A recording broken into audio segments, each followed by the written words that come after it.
I'm Amy. And I'm Chris, Best friends of 30 years. and we believe A Course in Miracles is the most enlightening, Albeit slightly difficult, personal development course we've come across. we've walked many miles In several countries, analyzing and applying the course we're bringing you our insights, and challenges our loves and fears. as we apply this course to our daily lives We love its non-denominational and all-inclusive nature, and want to share how you too can apply these higher principles in a practical and hopefully more easeful way. grab a tea Or a glass of wine, and settle in for some laughs and truths as we share real life tribulations. and how we shift them into miracles. Hi, everyone. Welcome back to One Simple Truth. It's Chris. And Amy. And we thought it would be fun. We loved the episode, first of all, the interview last week with Keith and how many tips he gave, real practical tips as well as sort of explaining the abstract theory of a course. Yeah. And so we thought it would be fun to share our experience of this past week and how we've been using the word brilliant in our text messages. We've been, for the past week, we've been texting each other back and forth. The word brilliant in an Irish accent. Brilliant. Yeah. How is that in an Irish? I Try to can't even do imagine it. in the Keith's accent, because that really, makes it sink in. But yeah, we love that the conversation. If you didn't listen, go back and listen to the episode, A Course with Keith. Keith is a absolute master teacher of this material. And he goes so like deeply, and I don't know, his way of explaining all of it. So like, I don't know how you describe it. Just it's very accurate and like true to the course. And it also, you will take things away from it that are very applicable throughout your own, practice of it. So one of those things was that Keith we wanted to talk a little further or almost rehash about it, because he gave so much information that we're like, oh, we could probably just like, go off of what he said and talk about those particular topics and sort of extrapolate them a little bit more, just and rehash them a bit. But that one that he said, when you have something happen to you or seemingly happen to you from the world outside in, is to just, accept it and say like, brilliant. Like, I can't do it. I know, it's really, the accent is so hard. And say thank you for whatever you're seeing in your world, because Right. it's showing you what you have that you are holding on to, what's going on inside you. The world is your mirror, literally your mirror. So if something's making you upset, no matter what it is, whether it's politics, relationships, job, money, health, anything at all, brilliant. Brilliant. And then you can thank it for showing you that you are holding something still. You are not at peace. And so then what is it that, that is showing you, right? Yeah, and that's a good point. Yeah, so definitely, if you didn't listen to it, hit pause, go back, come back to this one after. But yeah, essentially, the brilliant is like kind of making light of it, like, brilliant. There's that showing up. Like, Yes. okay, great. What do we, let's deal with it. What Your ex is driving you crazy. Your ex is driving you crazy. Brilliant. Thank you. Thank you.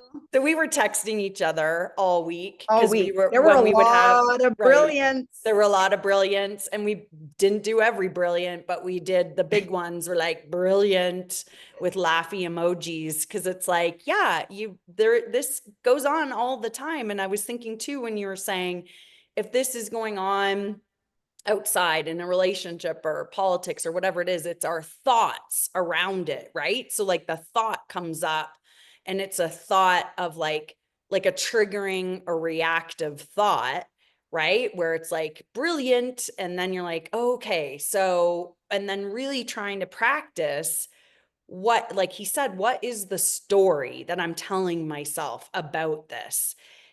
What are the thoughts? And when you take those away, you're left with just kind of being neutral. You're like, oh, yeah, right. Okay. And it doesn't mean things aren't going on or that we don't need to address things. Like it's not that, but it's a way to come to a more neutral place in our mind. And then we can, like, we've kind of been talking about here for a long time. We can see more of, or receive more of that guidance from the Holy Spirit. And like he was saying, what was it, like the master surgeon, if you think of the Holy Spirit that way, you're inviting in the guidance on then, like, well, how will I approach this now? And most of the time you're fine because you've let go of the story around it. You're like, this isn't even anything. I don't need to do anything. Or if you do and there's guidance around it, you can just see it a little bit more clearly. Yeah, yeah. And I like how, you can even just noticing that you are telling yourself a story about it is like sort of the answer of being like, oh, almost just switching it. If you see something that's bothersome, even just saying the word brilliant is enough to flip it over, because you don't need to analyze even the story about it and being like, Mm-hmm. what part of this is this? What part of that is that? Which I have had a little tendency to do. But you can just see that I'm upset because I'm making a story about this. This story I'm telling myself is the fact that I'm relating to this story. I'm identifying with the actual story instead of, just like you said, being neutral about it, like stepping Mm-hmm. back and finding that distance from it, and feeling like this is not about what's anything that I'm seeing as a true factual reality. It's what's going on in my mind about it. It's all the meaning I'm giving it. It's all the story that I'm giving it. Then once you do that, you're like, oh, brilliant. Thank you. Thank you for showing me the story that I'm going on and on about in my own mind, that I'm creating in my own mind. It's so true. And I was just thinking about, how like the let them theory and how we talked about that. It's like a catchword to catch yourself or catch what's going on so you can let go a little bit more. Yeah. And And it helps to do with a friend, because it made me laugh every time. Like, right, something totally. shitty happens and I'm like, Yeah. brilliant. Like, then we have a good laugh. Laughy emoji, laughy emoji, laughy emoji. And it's like, And if you were in all caps, brilliant, it was a real it was doozer. a big one. Which was even funnier because you're like, oh, geez, this one really got a hold of me, or each other, her, you're like, ah, yeah, I Yeah. feel you. I feel you. Yeah. Yeah. Uh-huh. And But it like was laughter cool. lightens the load, right? It's like, oh, even just that, like you said, have a friend and then be able to laugh. It's like that helps to release it as well and not hold as much weight to it. Totally not take it as seriously, because that is the whole point, is that we are taking what we're telling, or what thoughts we're having, is the seriousness is causing all of it. Like, we're making it serious. And even to go a step further, as per Keith, is that when you step back even more, that story that is like coming in and out of your mind, even that is not even you choosing that story or making that story. Like, you're Mm. not even in control of the narration of the thoughts, or you're just observing all of it anyway. So in addition to the story not even being needing to have the meaning that you're giving it and the seriousness that you're having to give it, you can even step back one step further and say, I'm not even like, these thoughts aren't even mine. I'm not even attached to these thoughts. I can now watch my ego. I can watch the ego having unserious thoughts, or sorry, serious thoughts. I can now separate myself almost like two times to see that I'm not only not my thoughts, but I'm not the ego who I think is having the thoughts. It's just a great way of Mhm. neutralizing, like you said, the situation. And then That's you so can true. laugh. Yeah, that's true. It's kind of got like a couple layers to it of what it's doing internally and reminding us of. Yeah, it's that was such a powerful one for sure. And then Yeah. I know we were chatting too earlier before we hit record, and like how sometimes it also is really helpful to have the awareness. And this is kind of like outside of this tool, but then it helps us to connect to this tool as well, is having the awareness of what's going on in a situation, just to like see some of the other things clearly, so that Mhm. you can, and I was saying, for me, it's really helpful to have like the information on human behavior and the awareness of what's going on, so that I'm not taking the bait and just, it's not even like maybe being reactive, but maybe not, because you can still be taking the bait but not being explosive about it, and like being kind and respectful, because you're trying, but maybe you've taken the bait in a different way where it's like a people pleasing or something like that. But it's like having that awareness of what's going on helps you to really not take the bait. And when I say take the bait, like getting caught up in somebody else's drama or something else that's going on, and really like listening to the ego side of things around it. So having that awareness really is helpful to see things clearly, so that you're not just, I keep wanting to say reacting, because it feels reactive because it's in response to the ego, even though it might not be an aggressive energy around it.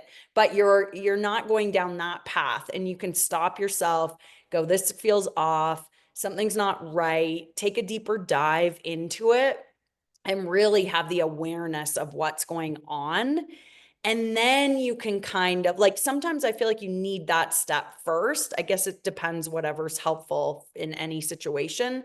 But having that awareness, for me, we were saying like knowledge is power. It really helps me to not take the bait and go down a path like that. And then I can go, oh, okay, and then what's coming up for me, and go to that exercise of, right, brilliant, and Yeah. what is the story, like how is this truly something inside of me that I'm sort of projecting out or seeing in someone else, and Mhm. then start to like shift it internally. But it's like, I just wanted to point that out, because for me, that was a really helpful realization when we were talking earlier, that sometimes having that awareness of the situation is really helpful, then to be able to like do this inner work, which I guess it's all inner work, because it helps you have a shift in your mind. Yeah, I think you're the best like little nutshell of the to summarize it all is the taking of the bait. And you're like, how can I not take Mm, the bait? And I think you're right. mhm. When we see different, like in our world, we're going to see all these different behaviors, all these different forms that the ego shows up in. And I think if you're probably just always asking yourself, like, am I taking the bait? And what is it that I'm getting hooked into here? Then it can kind of help you keep fresh and clear in your mind of your if you're getting sucked into any kind of drama or you're getting sucked Yes. into any stories at And, all. or yeah, someone else's story, or so, yeah, totally. It's so general, like, am I doing this? Am I getting sucked in? And then, again, to bring in, a little bit of Keith here. I have a feeling I'm going to be saying that a lot going forward. But to bring in a little Keith, you could be like, and then forgive yourself. Okay, I got sucked in. I got sucked into the drama. Right. I got sucked into the story. I got sucked into Yes. the human behavior, like you're saying, and then be like, okay, that's what I'm doing. Cool. That's happening. And forgive yourself and just, not try to make a big Oh, deal of it or fight it or resist it. yeah. Oh, I just thought of something as you were saying that, because I was thinking like something that's come out in the therapy I've been doing is like, if it feels off, it's off. And we're not going to always know why. And so that's really helped me to trust my intuition about things and my gut instincts. Like, I might not see why, or this might sound logical, but if it feels off, it's off. and to trust that. And that's what I'm talking about with taking the bait, because I might not explode and be reactive about it, but I'm reacting to the bait. And then I'm going down a path of not listening to myself when it feels off, and then maybe bending over backwards to help this and make things right. That's taking the bait, but that's in a helpful way. So it's like, yeah, it can still show up as like responding, quote unquote, but the reacting part is reacting to the ego and taking the bait that way. So it's really a great practice. Like, yeah, like if something does feel off, there's a reason for it. And just having that awareness alone, and then maybe trying to understand why is helpful, and maybe just that is enough, and then going back to, you know, kind of this practice. But it also could be explosive. We could have reacted, we could have, you know, done this and that, and that's also taking the bait. So it's like whatever way it shows up,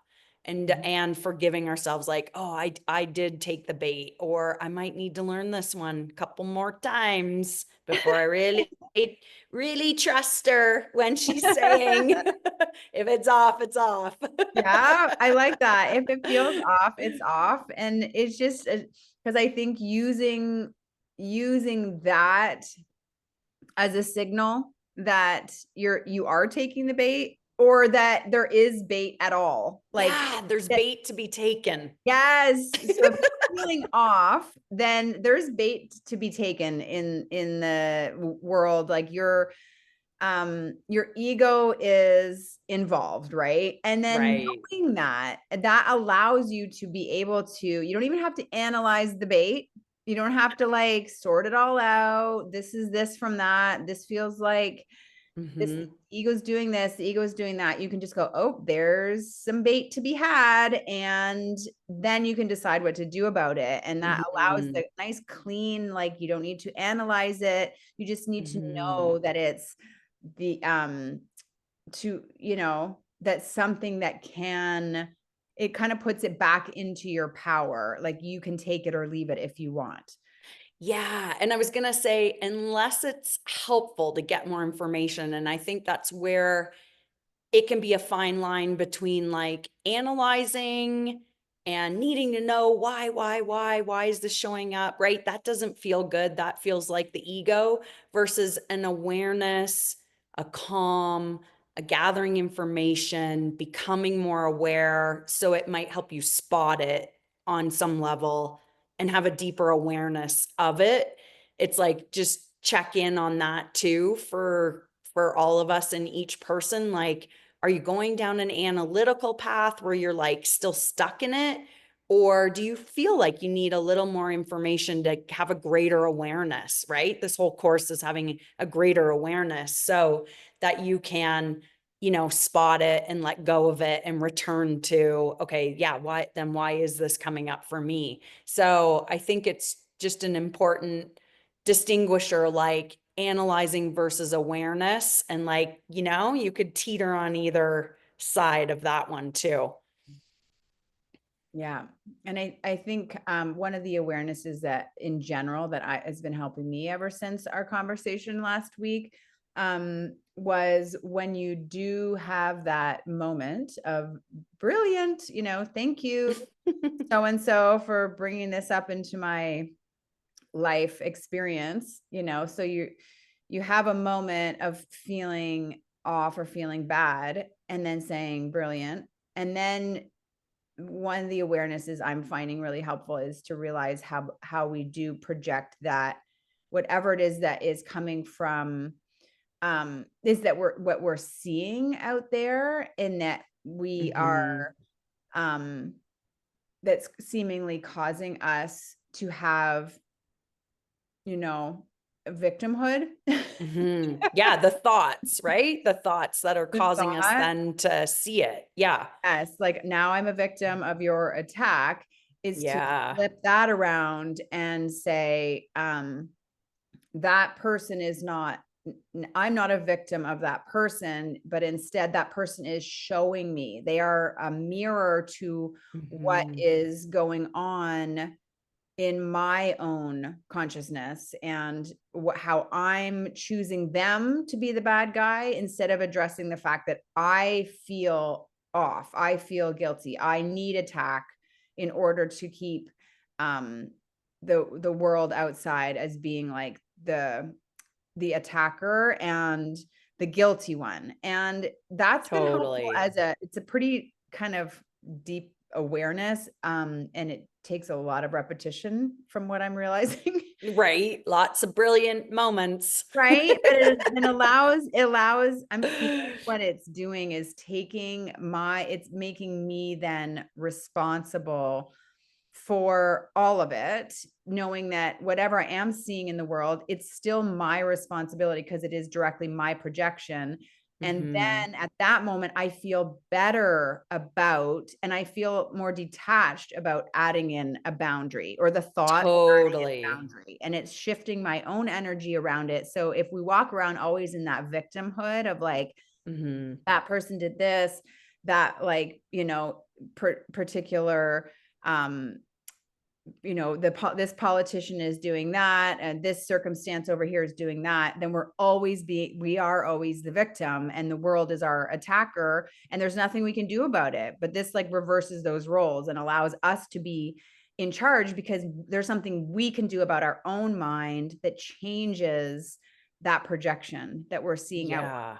Yeah. Totally. Yeah, I love that. And we were saying too, when we were talking earlier, that then when you do that, you might not even need to set a boundary, or that person might just, like, if it's involving a situation like that where you're feeling like you need to, and sometimes you might, it still might be a loving act for yourself and others to do that. But sometimes, and a lot of the times, it just falls off where it Yeah. doesn't even show up anymore because you're so neutral and unattached from it that it's like, oh, it's not even a thing because we've shifted our minds, which shifts our energy, and it just shifts the whole thing, which Yeah. is so And we've done, fascinating. and we're doing it in the moment. And that's what I kept doing. Like last week in our conversations, when we were finished recording and we were saying like, thanks to Keith for being here. I found myself, keep making these statements where I was kind of like going, oh, I'm excited to do this in the future. I'm excited to like work on this. I'm hopeful. Oh, it's given me hope.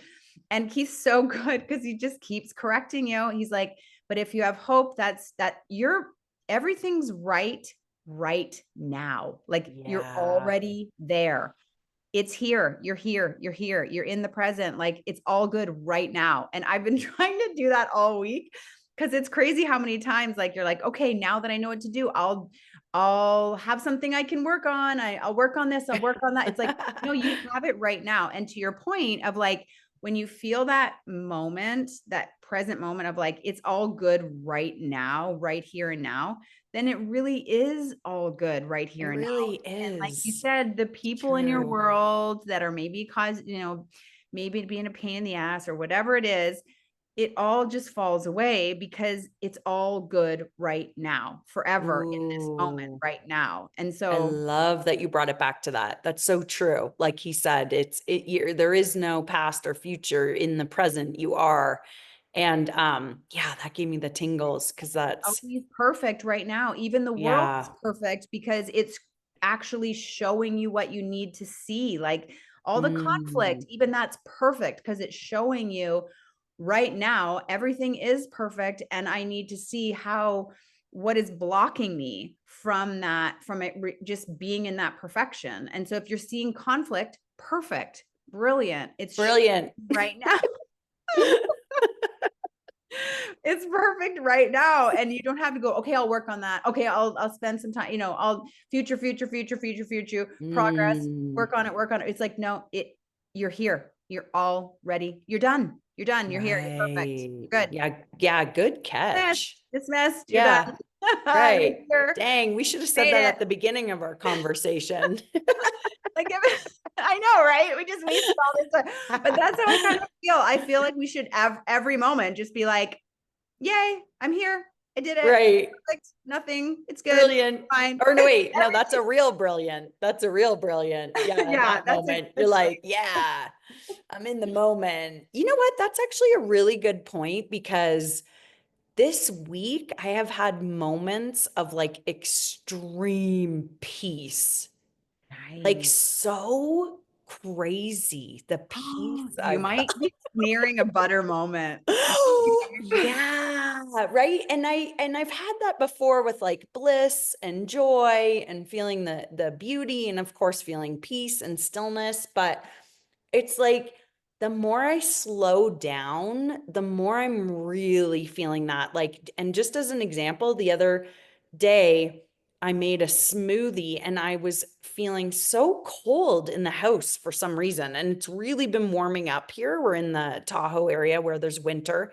So it's really been warming up, but the house was still cold. And I was like, oh, go outside. I thought, go outside. I bet you'll warm up in the sun because it was so nice out. So sure enough, I went out and I sat in the chair in the sunshine and started drinking my smoothie and it felt so good out there. And then I had to keep saying, drink your whole smoothie out here. Don't just go in after 10 minutes because I could easily, okay, 10 minutes, like get back to it, finish your smoothie in front of your laptop, finish what you're doing. No, and it felt so good. I can't even tell you. In the sun, I was warmed up. I'm like, it just felt like perfect peace, like reveling in the feeling. It was so good. And I was like, oh, this is amazing. But I could feel my mind going, back up, Next, back next. to it. Yeah. And like, and I was just like, no, this feels too good to sit here. And it Nice. was probably like a good half an hour and just felt amazing. And I'm like, yeah, that's the piece. And I've just been trying to create more moments of that this week and like going on a walk and I get to this part where it's called the lookout and you can see the mountains and still snow in the mountains. It's so pretty. And like, okay, instead of my usual 5 minutes here, take which I'm been trying to do, take some breaths, being conscious, before I just turn around and go back. But the other day, I was like, no, this feels so good to stand here. And it was in the sun again. I like the sun. And there's someone who, I'm so grateful for, put chairs up there. So sitting in the chairs, and I'm like, I stayed there for like a good half hour.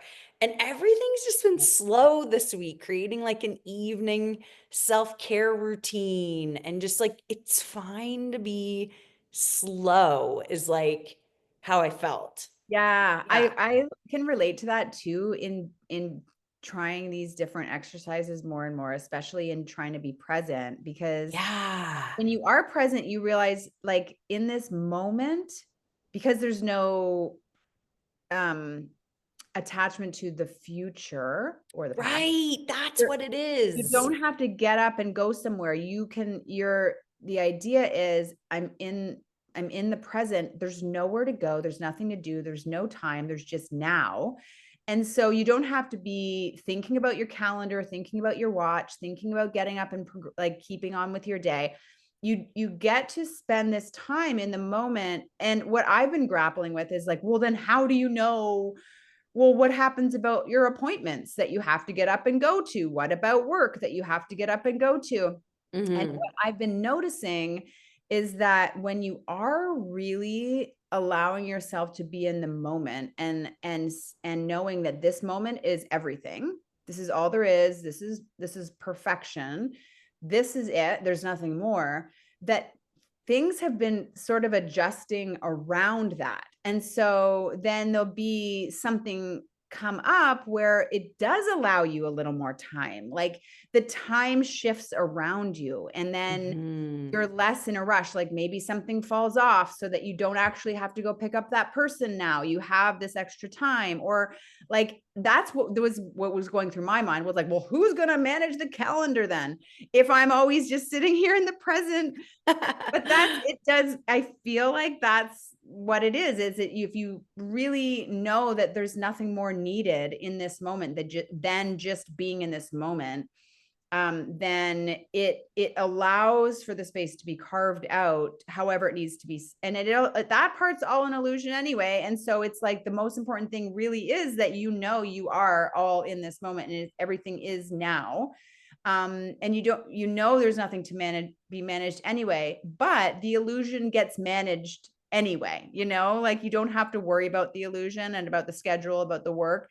So that's how I'm feeling that shows up. Cause I'm like, I have a little problem here. There's a conflict between like my illusion schedule and my present moment schedule, like sitting in the woods for hours. Right? No, that's so true. It does have a way of working itself out. And as you were saying that, a couple things were coming up.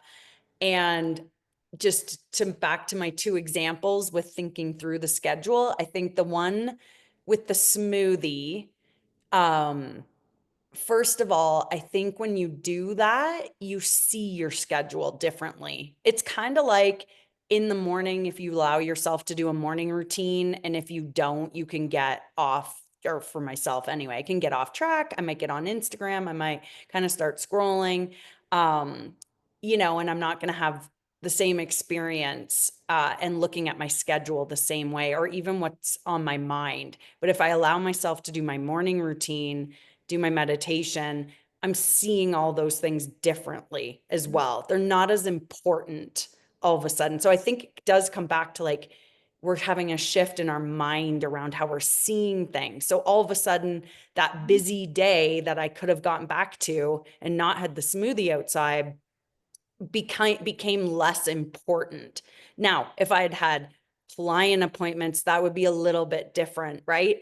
So I would be valuing that as, or if I needed to pick someone up, right? Where someone's counting on me, that's a little bit different, I feel like. So I probably would have set a timer or something like that, right? Or create the space a different day when I didn't have those appointments. Cause I'm like, you still need to make those conscious decisions, I feel like, with your time, but I also think it changes how you make the decisions around your time. And I'm not saying yes to as much.